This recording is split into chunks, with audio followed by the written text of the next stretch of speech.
Hello guys, welcome to Design Studio. Nama aku Syerini. Ini adalah video pertama untuk tahun 2022. Sebelum tu aku nak mengucapkan selamat tahun baru kepada yang menonton video ni dan juga yang support channel aku daripada tahun lepas lah.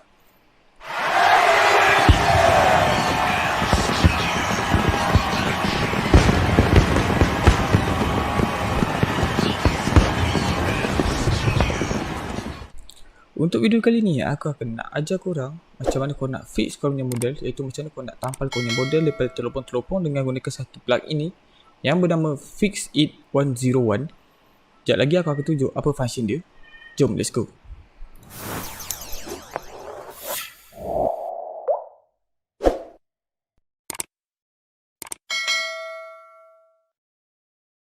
Okey. First kali aku nak terangkan mengenai Fixit 101 ni adalah 101 ni adalah plugin yang free. Jadi aku akan letak link dekat description dan korang boleh download secara free percuma. Dan untuk video ni aku akan tunjuk korang macam mana korang nak guna dia punya plugin tersebut. Okey, setelah korang install, dia takkan keluar interface ada dia punya logo ataupun ikon dekat atas ni. Jadi korang just tekan right click dan kat sini keluarlah Fixit 101. Jadi kejap lagi aku akan tunjuk satu persatu macam mana kegunaan tersebut. Okey. Kat sini aku ada sediakan beberapa model. Contoh ada kerusi, dua kerusi, satu wall dan juga satu curve wall dan juga satu adalah macam ni lah.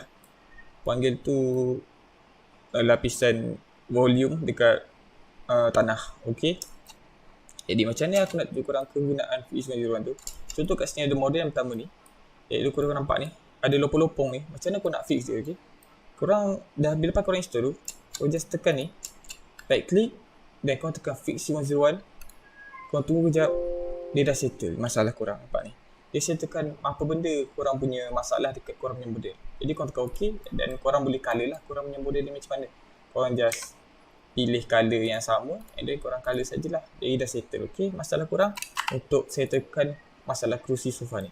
Ni pula adalah satu kerusi office pun sama juga. Korang just klik, korang boleh buat dua cara. Sama ada korang klik semua ataupun korang groupkan dia, korang right click dan juga tekan Fixit 101 dan dia dah settle masalah korang. Okey. Dan korang macam biasa boleh teruskan korang punya ni lah untuk step yang ketiga pula. Contoh ni korang right click juga, korang tekan Fixit 101, dia dah remove korang punya masalah. And then yang keempat, model curve, korang tekan, korang right click dan juga tekan Fixit 101. Dia terus settlekan masa korang dan terus facekan semua korang punya.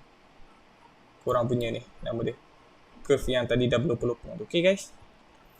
Dan ni juga korang macam mana korang nak buang dia punya edge pun boleh juga.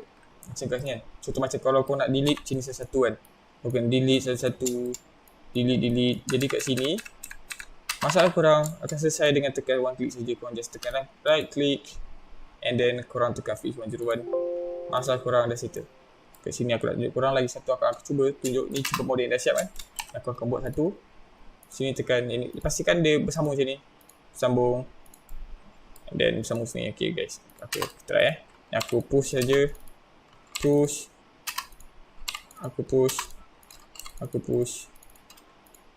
And then kalau korang buat macam ni, right click pun boleh ataupun korang groupkan dia, baru right click pun boleh guys. Kita try tekan semua, kita fix it dan juga dah selesai masalah korang. Aku rasa ni saja untuk video kali ni. Aku harap video ni membantu korang untuk korang belajar ilmu yang baru lah. Korang boleh download dia punya plugin ini dekat description yang bawah. Dan jangan lupa bantu aku like, subscribe dan juga share video ni ke kawan korang. Dan jangan lupa support aku untuk video-video akan datang. Thank you so much guys.